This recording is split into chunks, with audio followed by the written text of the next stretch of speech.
I'm going to look at how we calculate the price of a bond now.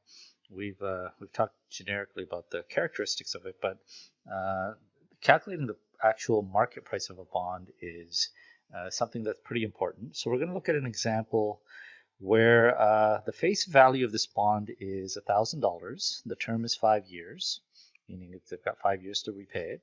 The coupon rate is 3%, which is the annual rate of interest, and the yield, which is the current market rate on a similar risk bond, is 3.5%.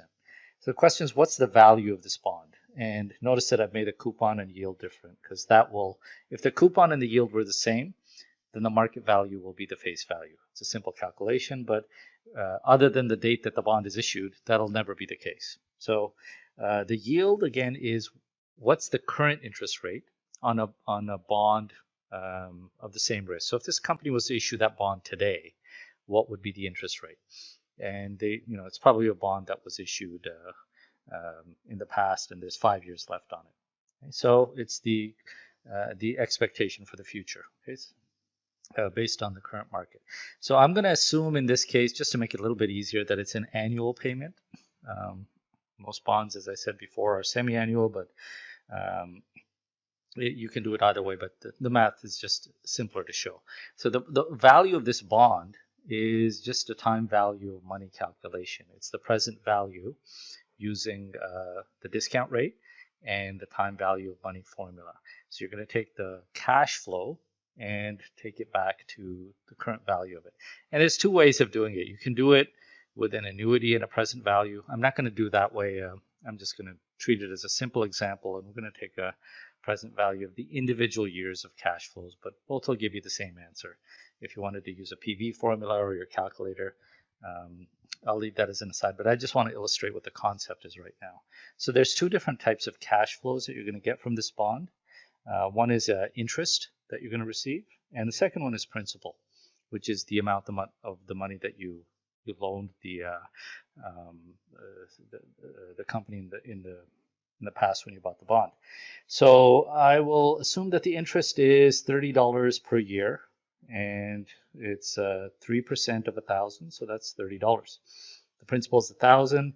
That will get repaid at the very end. So the cash flows are: year one, you receive $30 as an investor. Year two, you receive 30, and year three, you receive 1,030, the interest and the principal.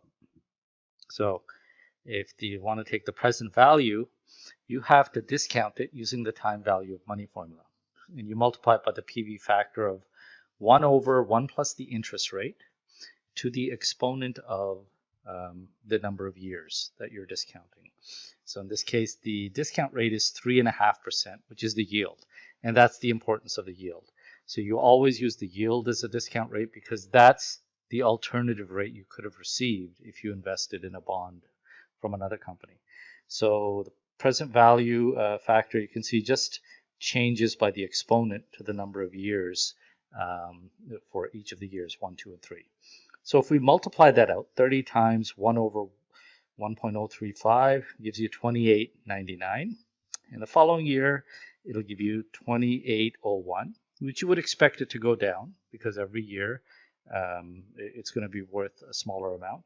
And year three, you're including both the $1,000 and the 30. So the 1,030 becomes $929. So if you add all three of those up, that's telling you what the value is in today's dollars of that cash flow with that discount rate that we assumed. It comes to $986. So that bond is trading at $986. It's trading below face value, which makes sense. It's trading at a discount because it's paying a lower rate of interest than the current market rate. It's paying 3%, and the current market yield is 3.5%. So anyone who's buying this bond right now, it's not going to pay the $1,000, because they could get a bond paying 3.5%. So they're going to pay $986 for this bond, which is not a bad thing. Basically, what it means is at the time it was issued, it was worth $1,000 because 3% was the going rate of interest.